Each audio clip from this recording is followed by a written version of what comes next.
11과 현대의학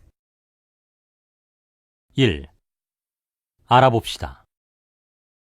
1번 대화를 잘 듣고 맞으면 O, 틀리면 X 하십시오.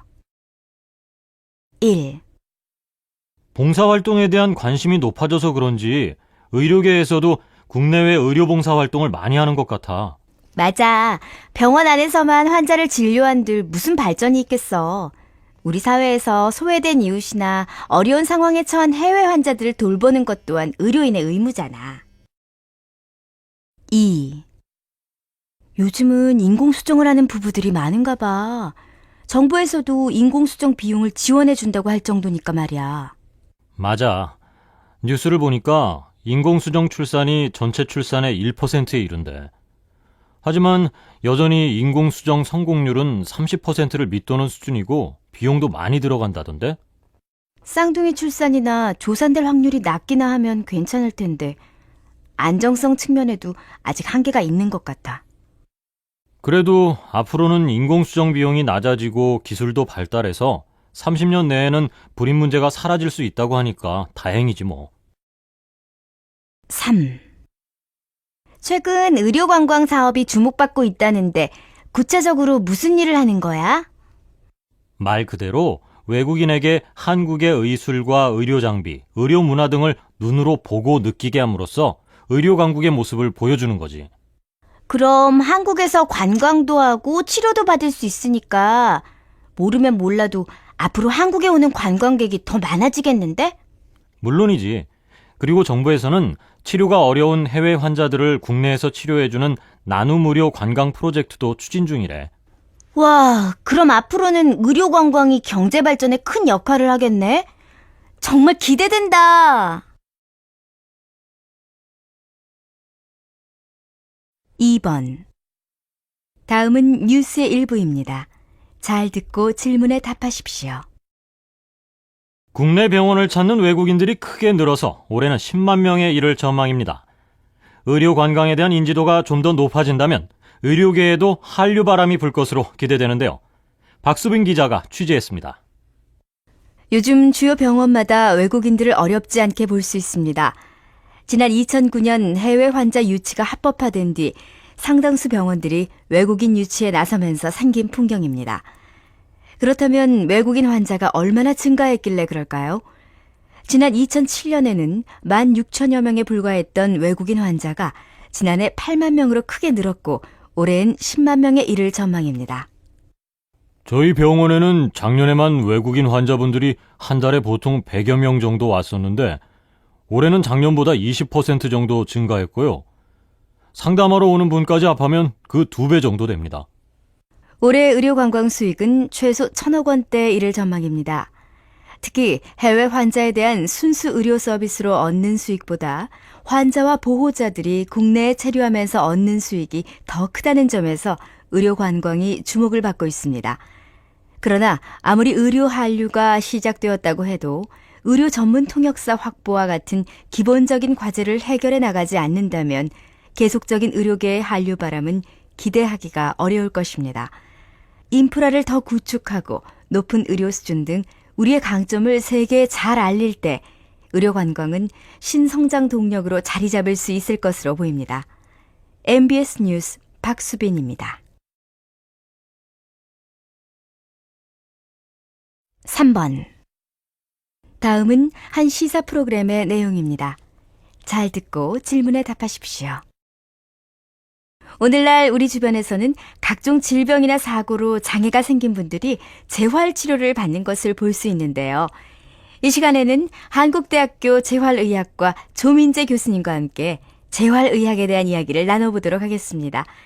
교수님, 재활의학이 무엇인지 설명을 좀 부탁드리겠습니다.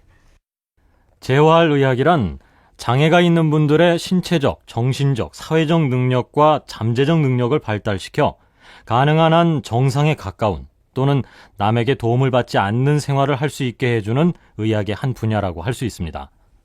좀 더 간략히 말하면 장애가 생긴 사람이 정상에 가까운 생활을 할 수 있게 하는 의학이 되겠군요. 그렇다면 재활의학은 장애를 가진 사람을 사회로 복귀시키는 데 목적이 있는 건가요? 물론 그렇다고 할 수 있습니다. 좀 더 구체적으로 말씀드리면 환자의 통증을 없애주고 신체적 기능을 향상시키거나 유지해주며 일상생활에 필요한 기본적인 동작을 가장 효과적으로 해나갈 수 있는 방법을 훈련시키는데 그 목적이 있죠. 재활의학은 과거부터 존재해왔지만 최근 더욱 크게 발전하고 있는데요. 재활의학이 우리 사회에 미치는 영향이 어떻길래 이처럼 관심을 받는 걸까요? 재활의학 분야는 20세기 후반부터 급속히 확장되었는데요. 그 이유는 항생제를 비롯한 현대의학의 발달로 많은 환자를 살릴 수 있게 되었고 또 평균 수명이 늘어났기 때문입니다. 특히 최근에는 심한 운동기능 장애 환자의 재활에 과학기술이 사용되고 있어 큰 이변이 있다면 몰라도 앞으로 그 영역은 더 넓어질 것으로 예상됩니다. 아무 문제 없이 건강하던 사람이 갑자기 허리나 어깨의 통증으로 인해 일상생활을 수행하는데 어려움이 생길 때에도 재활의학이 필요한 만큼 이 분야는 우리 생활과 매우 밀접하다고 볼 수 있겠죠. 그렇습니다. 재활의학은 장애인, 비장애인을 떠나 우리 모두의 삶의 질과 관련된 의학으로서 웰빙을 위한 의학의 한 분야라고 할 수 있습니다. 재활의학이 바로 사람들의 삶의 질을 향상시키기 위한 웰빙 의학이라는 말씀이군요. 좋은 말씀 감사드립니다. 2. 들어봅시다. 2번. 다음은 건강을 유지하는 질병 예방 방법에 대한 소개입니다. 잘 듣고 질문에 답하십시오. 100세 장수 시대. 여러분은 실감 나십니까? 질병이 없는 상태에서의 기대 수명인 건강 수명은 현재 70세 수준인데요. 건강 수명이 길수록 노인 의료비 지출은 감소되어 국가 재정 부담이 줄기 때문에 건강 수명의 연장은 고령화 사회에 대한 근본 대책이 될 수 있다고 합니다. 그렇다면 인간이 장수하는데 선천적 체질이 더 중요할까요? 환경에 잘 적응하며 건강을 관리하는 것이 더 중요할까요? 흔히들 말하는 무병장수를 위해서는 부모님께서 물려주신 건강한 체질도 중요하지만 어려서부터의 건강한 습관과 행동이 훨씬 중요하다고 합니다.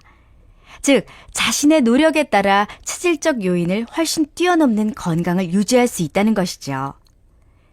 그 한 가지 방법이 3단계 질병 예방법입니다. 우선 질병의 1차 예방은 흡연, 음주 등의 나쁜 습관을 없애고 규칙적인 운동과 균형 잡힌 식이 습관을 유지하는 것입니다. 이것만 잘해도 암 발생의 70%는 예방할 수 있지만 사실 머리로만 생각하고 실천하지 않으면 무슨 소용이 있을까요? 2차 예방은 질병의 조기 발견입니다. 우리나라는 질병의 조기 발견을 위한 국가 단위 사업이 전 세계적으로 가장 활발한 나라인 만큼 머지않은 미래에 본인과 가족의 질병을 고려한 맞춤 예방 모델도 도입될 예정이라고 하는데요. 정말 기대됩니다. 질병 예방의 마지막 단계는 조기 치료와 재발 예방 단계입니다. 예를 들면 수술 후에도 꾸준한 저칼로리 식이 및 운동으로 병의 재발을 감소시킨다는 것이죠. 이러한 3단계 질병 예방법을 잘 숙지하고 실천한다면 건강한 미래를 설계할 수 있을 텐데요. 건강할 때 건강을 지키는 것이 가장 기본적이면서도 효과적인 방법임을 다시 한번 깊이 인식하는 것이 무엇보다 중요할 것으로 보입니다.